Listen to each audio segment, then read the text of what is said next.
So, are you saying help, schools out? What are we going to do? I'm sure that's the cry of many thousands of families across the nations this evening. And I've got a wonderful guest with me because he knows all about what we can do. Tim, it's really good that you're here on the programme. It's great fun, Lesley. You've actually done homeschooling years ago. I have.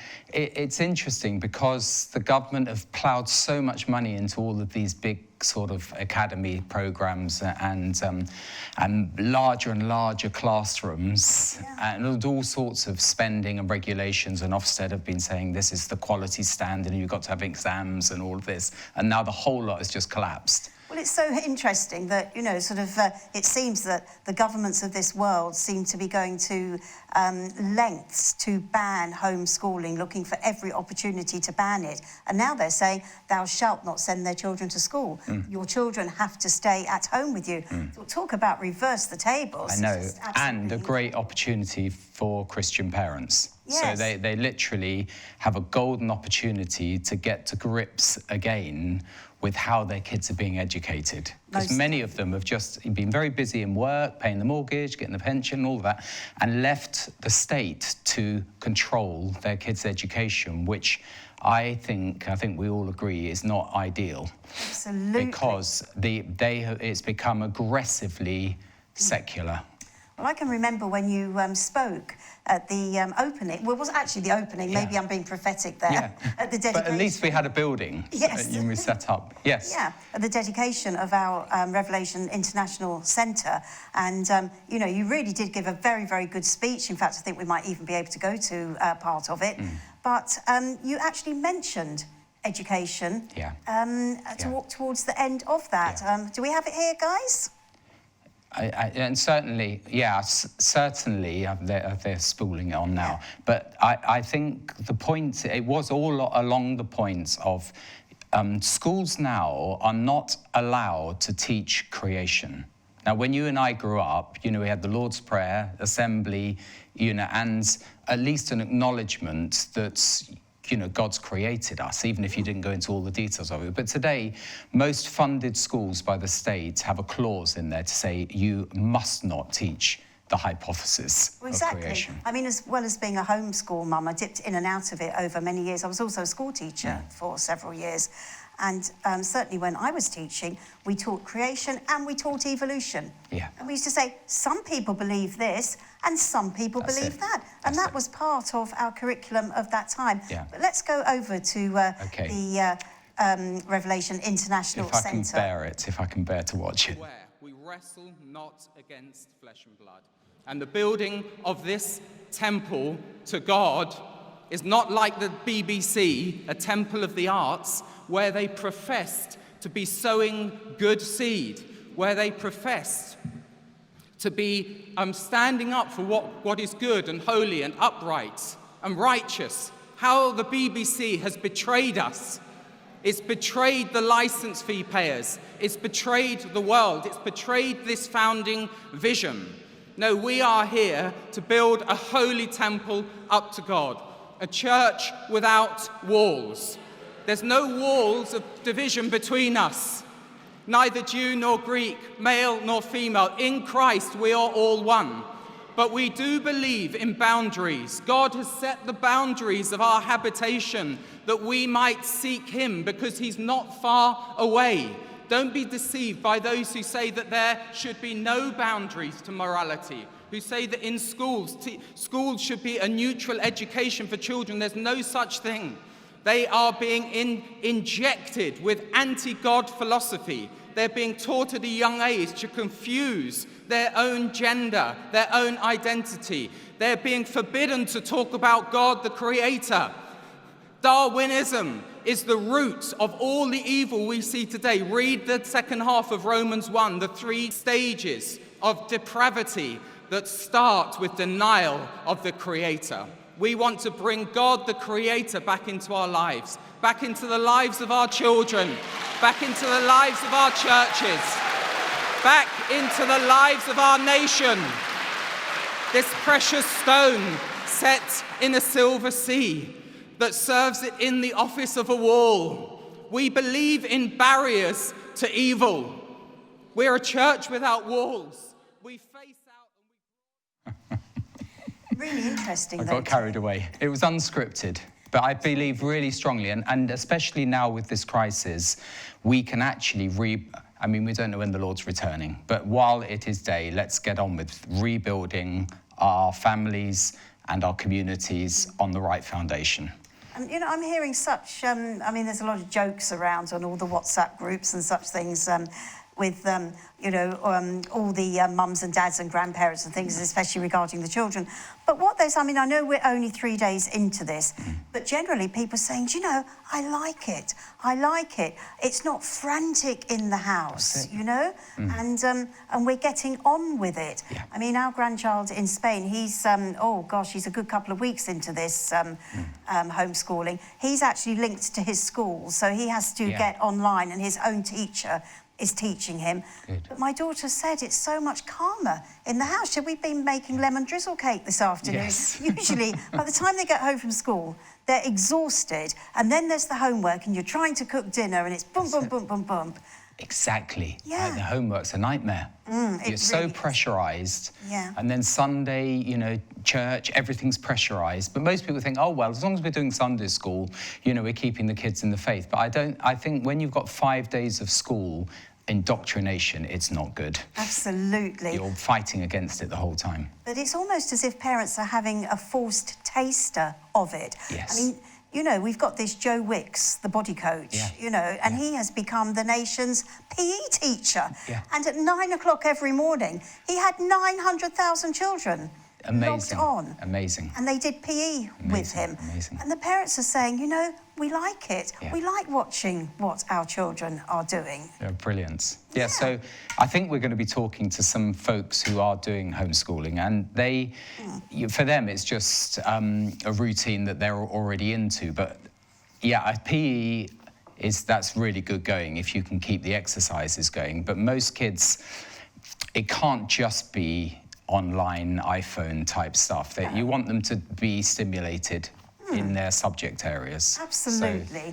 I mean, just talk us through homeschooling, because many parents are actually searching through the internet and saying, oh, you know, I've got to put something together. I mean, schools have varied in how helpful they have been, because they didn't really get a lot of notice. Because they're not geared towards it. But I think they will be in the future, though. Sure. That's what I think. I think that they'll have to start steering curriculum away from just a whole cohorts of kids being force-fed something irrespective of their ability, to individualising, personalising a curriculum for a child. And that is how it should be. That is how it is with homeschooling. The child works at their own pace because they're not having to be forced through a sausage machine, you know, at a certain age. And Absolutely. so it works that basically you can have all the materials available, and the kids work through workbooks, and they reach a certain, and there's a lot of integrity in it, because the child has to build up honesty and character, because the danger is if there isn't honesty, you know, with parents and children, you can't easily monitor their progress. So What we need to do is sort of need to go back a few steps, and you need to start from the beginning. Christian Education Europe. Yeah. That's the curriculum I used when I homeschooled the children from time to time. And so I'll tell you a bit about it. We've got about 2,000 kids using the curriculum, and it can start right at the early, what we call the ABCs. The learning programs, so learning to read programs, are excellent. You know, well before all this phonics craze came in, you know, there was a very strong, robust, so kids master their reading, and that gets them going, the letters, the reading. And then basically all the subject areas, or, you know, geography, social studies, history, are interwoven with a biblical perspective and with the kids developing character. They set their own goals. This is quite important, because for a parent thinking, oh no, I've got to monitor everything they're doing, as soon as you get the kids into the groove of setting their learning goals, then you're almost home and dry. Absolutely. It's just then going stage by stage, and also not going to the next stage without mastering the stage that you're at. And it can go right the way through to university entry.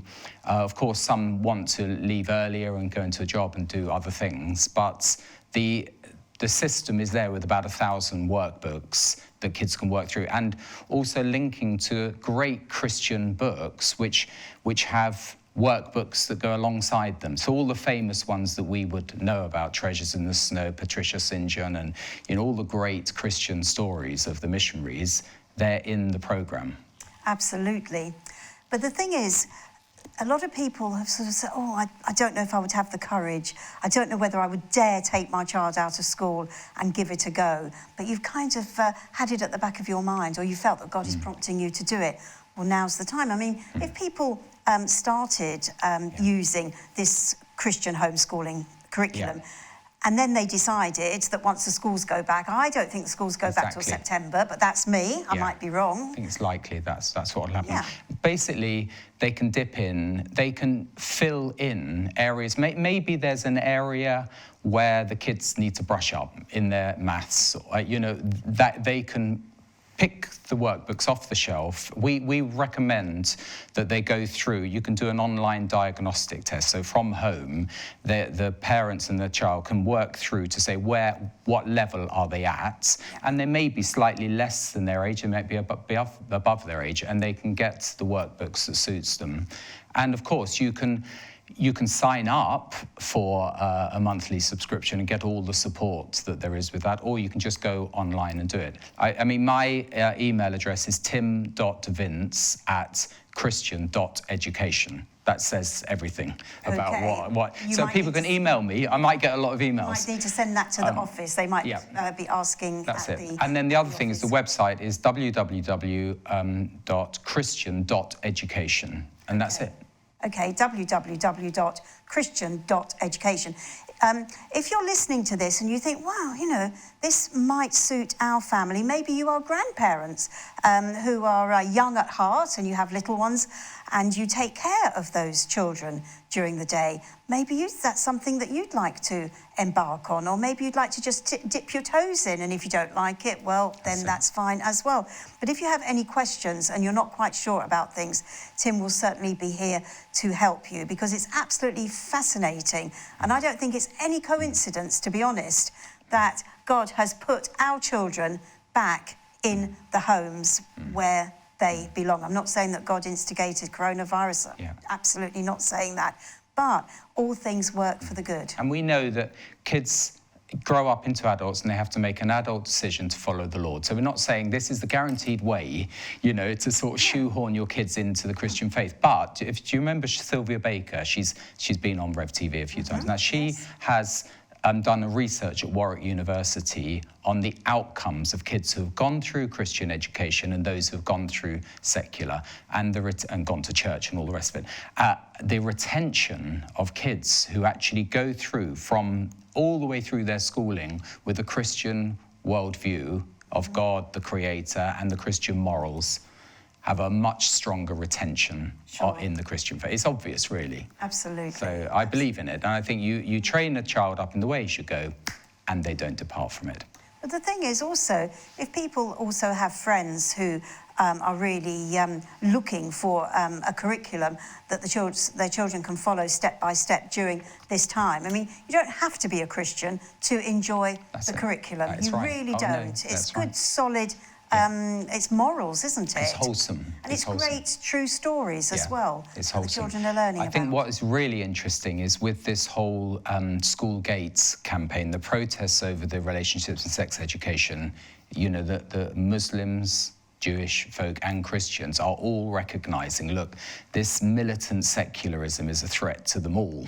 Yeah. And, good, wholesome, some would sneer at some of these simple stories of morals, but actually it's the bedrock of society. Well, I think it's about giving Christian parents the choice, because in school Christian parents don't have a choice. That's it. But instead of moaning about it... By the way, there's new legislation which obviously may be problematic now because there's no consultation going on because the schools are shut. Yeah. But there was a big shift in this new relationships education because it took away the parents' right to withdraw their kids. Right. So up until January this last year, the year's gone past very quickly, parents could always pull their kids out of classes that didn't go along with their faith or contradicted their faith. But now the head teacher has the prerogative to decide whether or not it's appropriate, and that is very serious. Oh, wow. If you have a great head teacher, no problem. But that's not always the case. Right. Okay, we've got the Butler family to introduce to you, and let's see how they go about their typical day.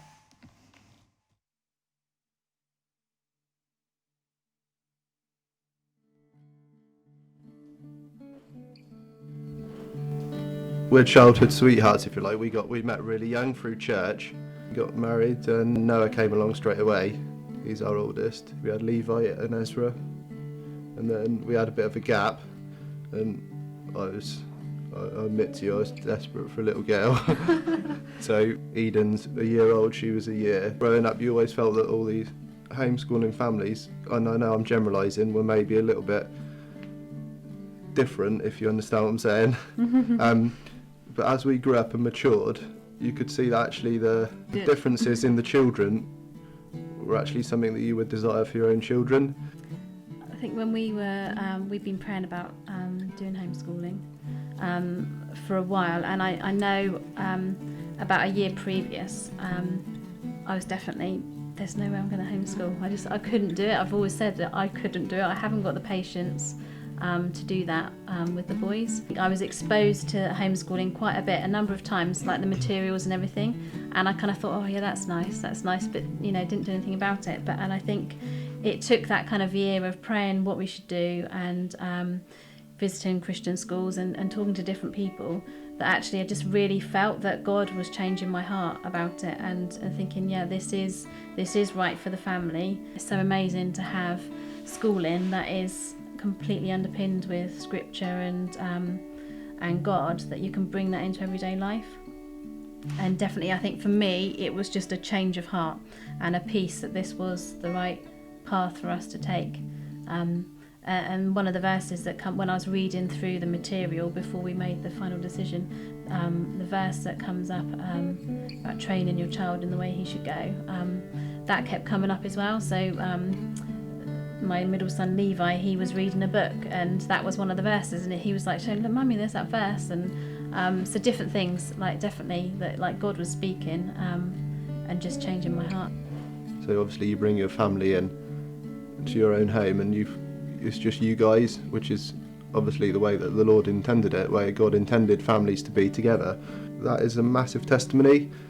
I think the biggest testimony of all is your family, because like the Bible is so much based on families. When he put Adam and Eve together and created that family, I'm not sure if this is correct, but I think it is. The only thing that you can take to heaven is your kids. It's so lovely to be able to have Steve at home, coming home and sitting around the tea table and having tea together. And we just really realised actually there's so little of a family being together these days, especially in this area. Lots of dads work in London and they travel and they're often not about till late in the evening. You feel so much closer as a family because it is all consuming. You are together all the time. I feel I'm with the boys constantly, but it's a lovely all together. You just move around as a family unit, whereas before I would be busy off doing the shopping or cleaning while they were at school, but we do everything together now, and it's really lovely. As brothers, they definitely are closer. They're getting on much better than they were. They just really rely on each other. Our youngest son Ezra, one of our friends overheard him talking to a little boy who'd asked him the question, where do you go to school? And he said, oh, I homeschool. And the little boy said, oh, so what do you do then? And he said, oh, I get to be with mummy all the time. God has given me the patience I've needed, the strength I've needed, and And I think I feel that as a family we've been blessed making that decision. So I would say to anyone thinking of doing homeschooling that God will just bless you for making that decision, and that you will feel blessed by having your children around you and by seeing them grow up.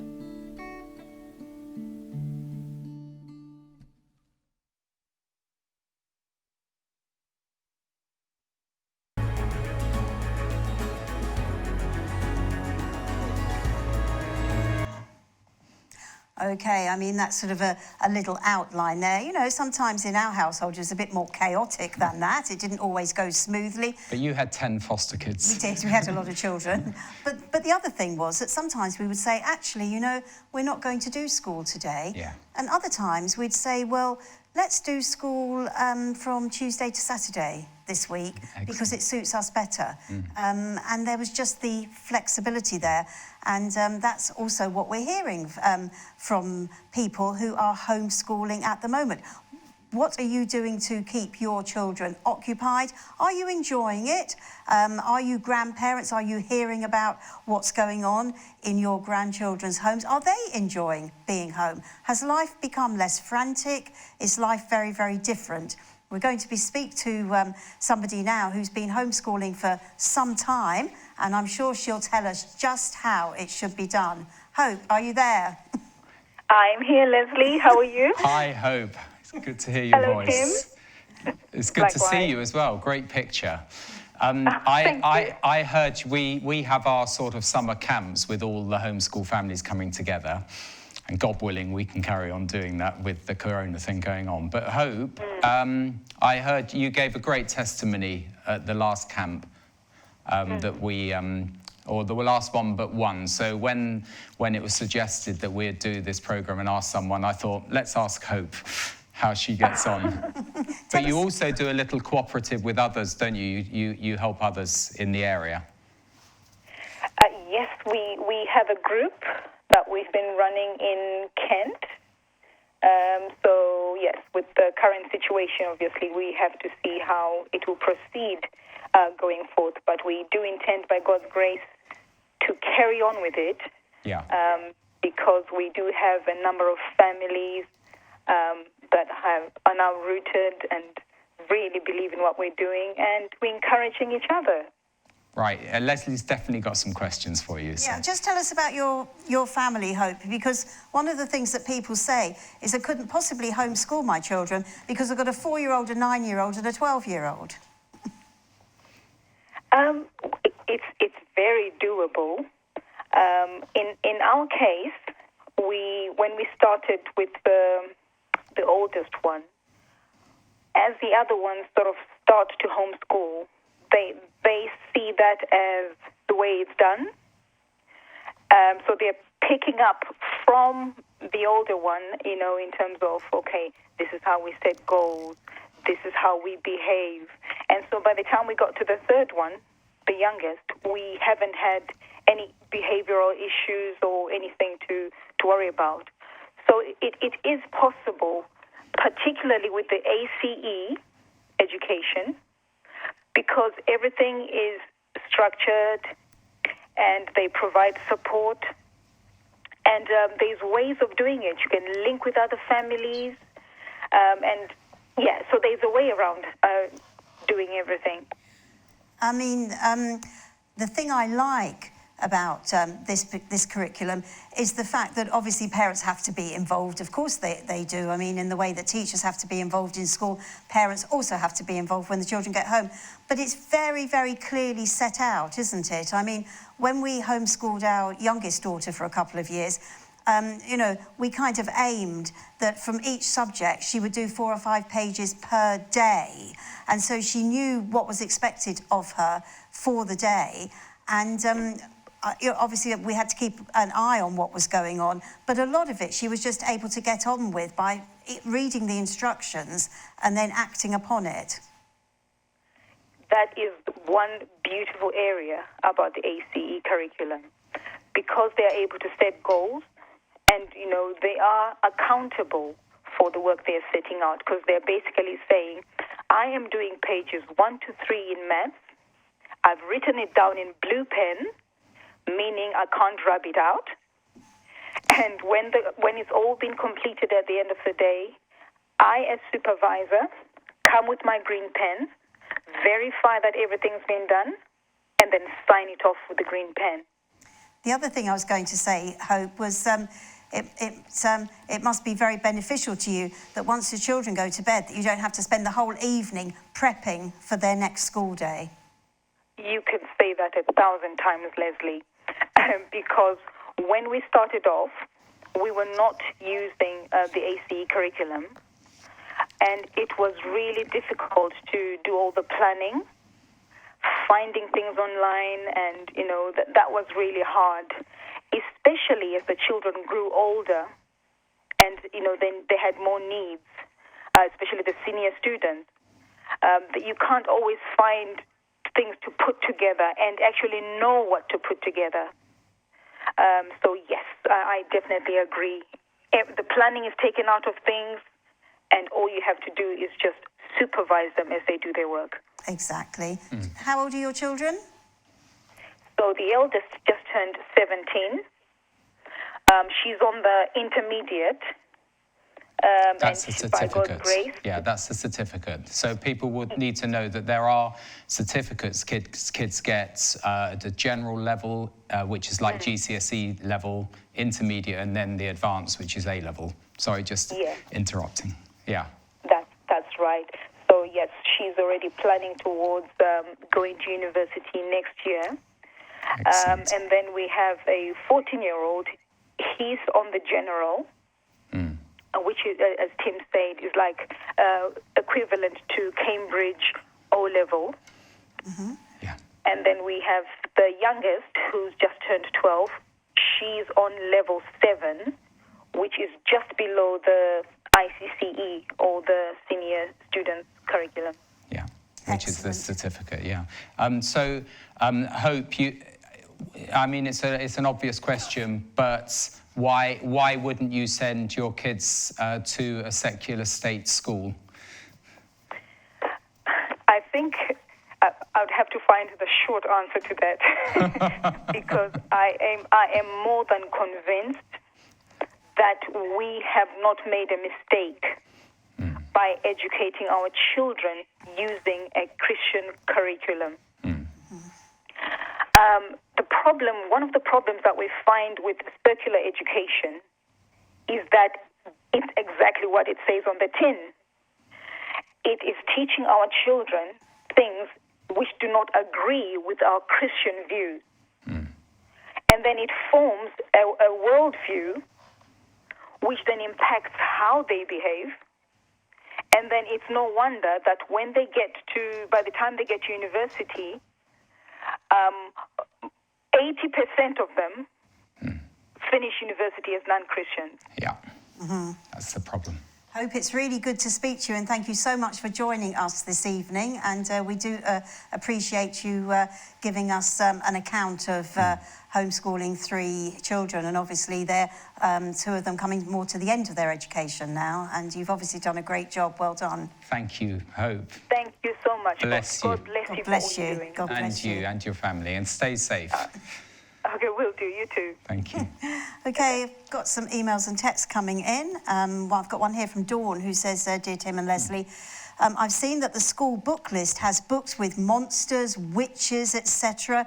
If I had children, I would not be happy with my children reading that kind of material, or even to attend classes regarding different lifestyle choices. The thing about it, I know that, Tim, there's many parents that would like to be able to homeschool their children, but the way it is now, there's mortgages to pay, and you have both parents that go to work and such things, and it's not possible. In fact, it's probably harder today than it was even when my children were little. I think having 2 going to work, then it's a sacrifice. But you just have to decide, and it's a bit of a wake-up call. I think certainly you need to talk about it, because most folk aren't, and in churches as well, they're not talking about it, and it's sort of sleepwalking through this. It's not a static situation, it is getting worse. Yeah. Okay, let's say good evening to you, Joyce. And Joyce says, I have friends who homeschool their 4 children and they used a Christian plan. They became the most balanced young people. They all became Christians and now are all happily married. Amen. That's a really good testimony. I've got one here from Cynthia. She says, not all parents, oh, here we go, it's what I was going to say. Not all parents are in a position to homeschool their children. Also, my grandson got 10 A stars in his GCSEs at his academy. In his last year at college, sadly, because of the virus, that's all gone down the river now. Yeah, there's a lot of disappointed children out there and disappointed parents. For all the work and assignments he's done towards his A-levels, he's been accepted at 3 universities on the subject of his A-level results. Plus, he is a well-grounded Christian, along with his mum and dad, who is an elder at the church, and his brother and sister are at the same academy. That's great to hear. Wonderful. And obviously all these children... I tell you what I would say is, I'll be quite honest, my kids didn't homeschool, but I think the key thing is, what you're saying is the parents being involved. So my key points to get across to everyone is get involved with the education of your kids. Don't just let them glide through and expect that they'll come out at the end of the sausage machine, you know, with a spiritual life. Because you just have to get involved. And as much as you're able to, and don't get arrested, but as much as you're able to, really intrude on the school and what they're actually teaching them. And they don't like, well, very often they don't like it. Yemi got into all sorts of trouble when he used to do that at his children's school, but you do have a right to do that. But I think a lot of people are going to take a totally different view of school now. I mean, children had mixed results, mixed reactions last Friday. I mean, our eldest grandchild is 14, and wow, she was absolutely ecstatic, you know. She was absolutely delighted. But the 7-year-old was in tears because she's got all her friends at her school and wanted to be at school. And those that are changing schools, so they lose the chance to say goodbye. I've got my kids at home, but their university has closed. So, but they're quite diligent. They've got, because I think the whole, I don't know, kids are more serious today than in my day. You tend to, you realise that it's a big mountain to climb to get through adult life, and you have to work hard. And maybe this is the very first time that you've ever had the opportunity to have your children at home outside of school holidays and have had to take responsibility for working with them. And even the little 4- and 5-year-olds are doing, you know, their numbers and little reading things with the parents. And, you know, parents are saying, actually, I quite like this. And others are saying, I think by the end of it, I'm going to be tearing my hair out. But also, because parents are working from home as well at the moment, people are saying, well, actually, we're learning to adjust, you know. And you can get on with music, with arts, you know, with making cakes. There's a whole host of things you can do. We get shards, or we've got a whole collection of old shards of ceramics from the beach. So, you know, they're making all sorts of little pendants with that sort of stuff. So you can do a lot of things. I must say, I took a view very early on. I didn't want my kids near the computer games. And the only reason we pulled it off is because we didn't have any computer games at all. And we had a piano. And you get them going, and they get into the discipline, and they then learn to love music. Exactly, yes. My 8-year-old grandson is allowed computer games only at the weekends. And because it's only ever been that, it has stayed. So he doesn't even talk about it in the week. There's no whining about it. But I must say, he never wants to go out at the weekends, though. No, It's the only time. OK, I've got one here. Such a blessing to see that family. Oh, that's really nice. OK, thank you very much indeed. And any questions that you do have, now is your opportunity, because it's a very, very different world that we're living in right now. But maybe some good will come out of the changes that we've had to make. Yeah, absolutely. And we don't know the end of this. We don't know what will be left at the end of it. Economically, we don't know. We don't know whether the government can sustain. They're just shelling out money and printing it. We just don't know. So the responsibility is greater than ever to make sure you sort out your family. Exactly. Okay, so let's go to our next family. Ah, Hello. good to see Hello. you, Mike and Jessica. Amazing. Hi. Last time I saw you, I think we were watching England versus France at our homeschool camp. It wasn't a good outcome. It wasn't a great result. It was not a great result. It wasn't a good outcome. Now, Mike, I want to talk to Jessica, if I may. It's a great opportunity because it's all very well the parents make the decision, yes, we're going to homeschool and, we're going to do this and that. And the children, of course, don't have any choice in the matter. If the parents say they're going to be homeschooled, then that's the way it is. So, Jessica, are you there? Yeah, tell us about your experience when you started with your homeschooling, the pros and the cons. Well, I have been homeschooled my whole life, so I was kind of drawn into it from an early age and kind of building up each level, doing new subjects, and I've just really enjoyed it. How old are you, Jessica? I'm 15.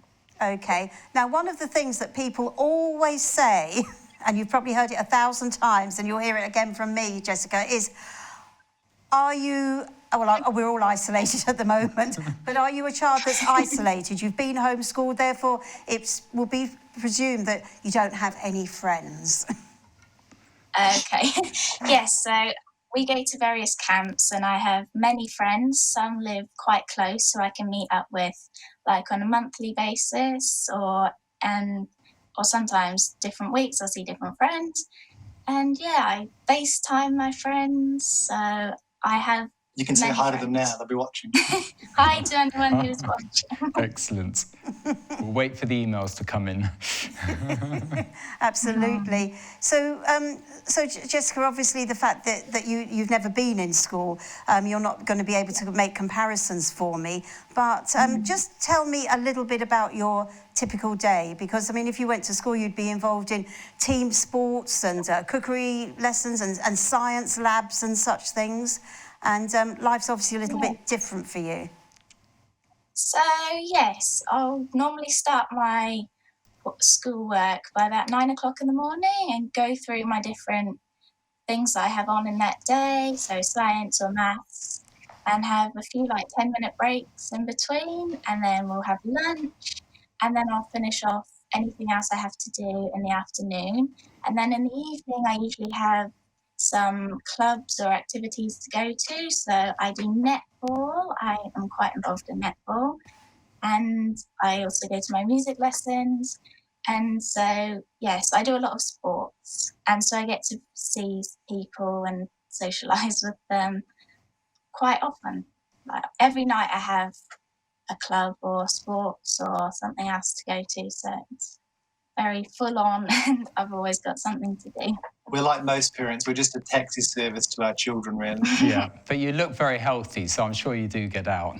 The problem is you're not allowed out now. That is one of the strangest things that we're living in now. Once a day. Once a day, of course. Sorry, Boris. I didn't pick that one up. I was just going to ask you, Mike, do you find that that one of you is sort of like the main educator at home? Have you got a stay-at-home parent and one that's out of the house? Now, both of us are company directors and have had our own careers. Early on in the education, Deirdre took kind of the bull by the horns and did what Tim calls as kind of the early reading and kind of maths with the children. But now that we've both got the flexibility that we both help out as supervisor and mentor roles to our children, working with the ACE curriculum. So it's a shared role with us, but Deirdre did do some of the early years on her own while I was away from the home working. Brilliant. Very good. Oh, well, listen, thanks so much for joining us. And obviously, you know, while every family is in absolute turmoil about how to educate your children, you'll be there to give a little bit of advice. Absolutely. Yeah, indeed, great. Thank you. Thank you for calling. It's great to see you. calling. You look well. Are you keeping safe? You're keeping well. and healthy. Yep, we're keeping isolated. Today we were at food banks, making sure they're still operating. Yes. 'Cause as you can imagine, it's been quite difficult for a lot of food banks with food shortages. So, Yes. but we're getting through things for people that need it. So it's good. Wonderful. Have you volunteered? Right. Are you one of the 450,000 volunteers for Boris's Not quite. NHS? We've been involved with food banks for quite a while, so Fantastic. really an important part of society and Yeah. an important part of our kids being involved in community and society as well. Wonderful. Oh, thanks so much. Great to speak to you, and we do appreciate your involvement. Bye, guys. Yeah, all the best. Thank you. And to you. Bye-bye. Okay, Tim, I've got some emails and texts in. Someone says, train up a child, character building, Yeah. God will honour you. I have 3 kids on this programme. It's the best thing we ever did. The programme and the help we receive is wonderful. How can we leave our children with strangers, is what this person is saying. I once preached that verse from Proverbs, and it was in Holland. And my translator came up to me afterwards and he said, actually, the Hebrew says, train up a child in the way, and they will not depart from it. In other words, those years of training is not necessarily in the Christian way. Whatever way they're trained in, it pretty well sticks. Exactly. And that's the danger. Yeah. Hiya, says Anita, loving your programme. Thanks, Anita. I'm a music teacher for preschool and special needs children, and I'm putting some music class videos online, which I've done in my garden. I'm hoping they may help parents at home with their little ones, and that it will bring them some musical fun whilst they're stuck at home. Excellent. Here's the link if you're able to share it. What I'm going to do is I'm going to send that link to our office, okay? I'll read it out once in case people have got a pen, but it's www, the usual thing, yeah, youtube.com, okay, /user/cheeky chimps music /featured. Brilliant, well done, Anita. Very good. Okay. We want our children in eternity. Yes. Amen. Yes. Absolutely. Yeah. Please pray for my daughter who is at home with her 3 primary school age children. They have so much that the school insists they do each day, and it's not easy for her. I usually help her out a lot, but I cannot see her because I'm in isolation for 3 months. We are all missing each other, and it's very early days. Please pray in this situation. And I think this is typical of many families, Tim, because 3 primary school age children. Yeah. I mean, I think, you know... That's a handful. Well, especially... The whole summer term now. Yes, and especially they're probably in different classes, different learning abilities. And that's the other beauty of the curriculum, that you could have them all in the same room doing their own individualised learning. Yes. So it's a bit like Little House on the Prairie. They had a schoolhouse with kids from, you know, old to young, and they can all work together. They're given their own programmes. Because the children have these little workbooks. They actually write in the workbooks, and they just systematically work through them, several pages of each subject per day, so they can get on with it. Okay, where am I up to? Here we go. Stella, good evening to you, Stella. I'm a 70-year-old grandma, and my daughter has 3 children, aged 10 and 8-year-old twins. She's not a believer, but she's having a hard time with the children at home. Her husband is self-employed and still at work. I would like to ask, is it possible if I can help in some way? They normally attend a Christian school, but it's a bit more sectarian than Christian. I see what you mean. Yeah. I'd love to get them interested in our Lord and help them to see the beauty of Christ while still educated in them in normal academic stuff. Well, this is what this programme does. It's educating the children in normal academic stuff. Yeah, Okay, there's no doubt about that. And also, if they, if the kids can read, we've got some wonderful Christian books. Just Yes. they're riveting, actually. Some of the great missionary stories, amazing stories.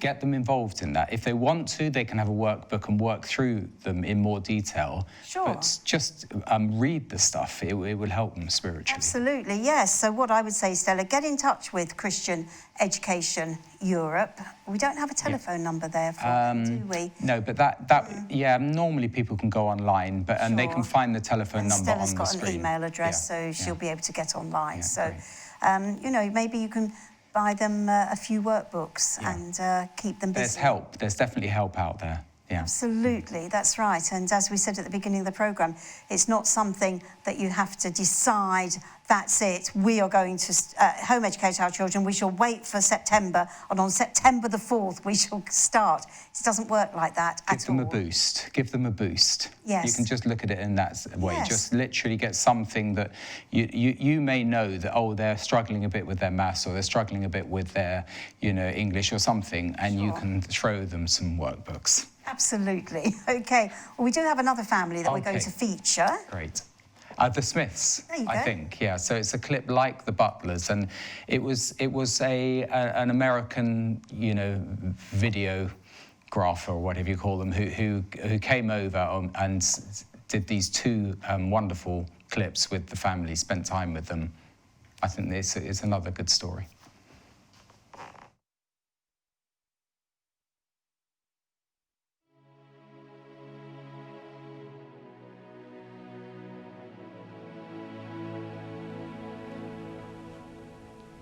I remember reading a book that somebody in a church, when we were in Germany as a posting, we went to an American Baptist church, and somebody there was teaching us about how to raise your children in a biblical way, and they gave us a book by somebody called Richard Fugate, and at the back of that book, just at the very end, he talked just a tiny bit about homeschooling, and I didn't like the idea of putting her into somebody else's hands to teach what the world basically was going to teach. Especially I was concerned about teaching about homosexuality and teaching about evolution, and the separation really from her, and what would be the influences on her.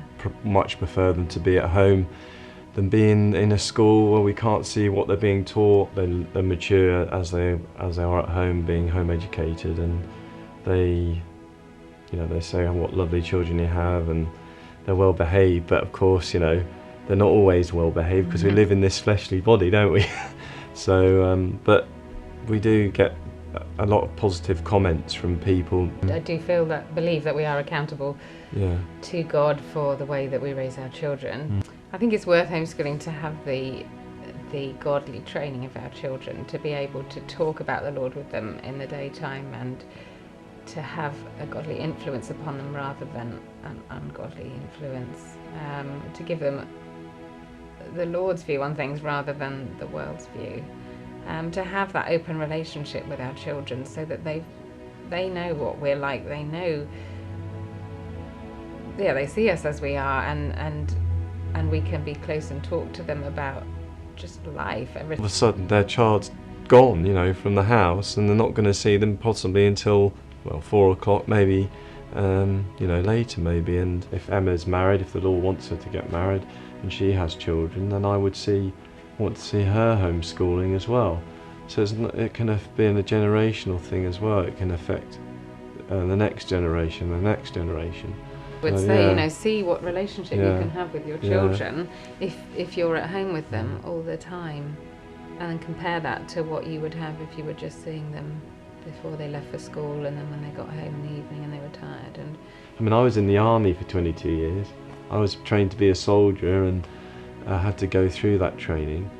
It was only 9 weeks basic training. We're training our children right through up to when they graduate. But it says, if you train up your children, they won't depart from it, and that's a promise.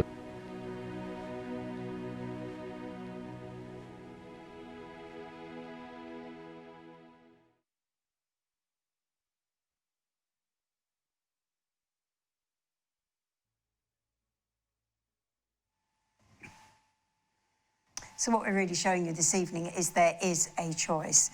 if you're not happy with the way the school system teaches your children, a lot of people are happy, and that's absolutely great, but it doesn't suit everyone, and there is a choice. There's a lot of people homeschool, not just Christians. I know. Well, our country is probably the most liberal in the world in terms of freedom to choose homeschooling.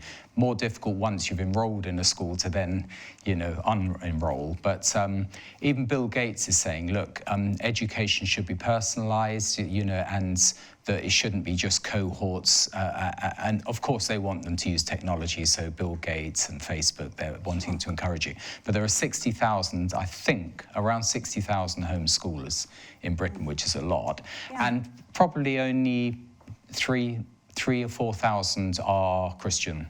So it just shows that, and for my personal view is, look, we're living in a pluralistic society, democratic society. People should have the right to choose, and parents should have the right to choose. And there is a danger, even actually with the COVID legislation, that the state just gets more and more power over individual lives, and I don't think that's healthy. Well, talking about the state having more power, what about the question of the authorities actually regulating this homeschooling? You know more about this than me, because it changes over the years. They would like to. So Ofsted, because of extremism, and what they call out-of-school settings, they actually wanted more powers, Ofsted, to go into homes. Previously, sort of local authorities can go in if there's a social, a safeguarding issue, and that the law's already there. But the Ofsted thing is quite intimidating, because we know how they've been inspecting schools, and when there's a Christian element, they frown on it. Most of them, not most of them, but many Ofsted inspectors do have a very strong secular agenda, and they've been given a green light, since, I would say, the coalition government, and they start imposing worldviews on even Christian independent schools. So we know that they've got a track record in how, if they did have the power to inspect homes, it would be a very secular, prism that they'll be looking at the homes at, and I don't think that's healthy. In some countries, homeschooling has been totally banned. Yes, Germany. Yeah. And some parts of America, some states in America. I mean, how close are we getting to that? It's very polarised. So America's now very much, the Christian right, and then a very liberal left, and even churches being regulated, and sermons having to be submitted to a local court to see whether they're kosher or not. I mean, there's great dangers. I think that we're protected if we say, look, we should maintain our freedom to choose. And there's something called the Homeschool Legal Defence Association, very strong on the right to home educate, and they're involved across the world. And there would be a big fight if the government tried to impose a regulation on homeschooling.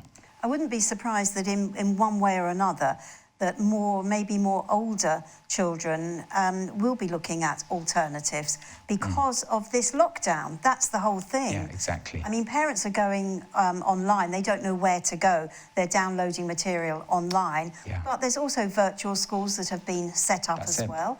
And a lot of kids just look at, there are YouTube tuitions for just about everything. Exactly, that's right. Yes. My son learnt a lot of his maths, and he's right at a very high level now at university, just through YouTube. Exactly. So, maybe that will be the case for your family. Maybe your older teenagers who you feel that you can leave part-time on their own in the house to get on with their lessons. School doesn't suit everyone. There's far more bullying. We haven't even got into that yet, but there's so much bullying goes on in school because of the cyberbullying that has really overtaken this generation, something that we didn't know anything about in our age. And, children just want to actually be able to choose their friends and to be able to distance themselves from those that they don't want to associate with. Just imagine now, government spending hand over fist, they're losing money like water now. It may be that they can't sustain the school system. And also, they certainly wouldn't want to shut down the homeschools because they'd have to increase their school budget. So I think homeschooling is here to stay. Sure. Wow.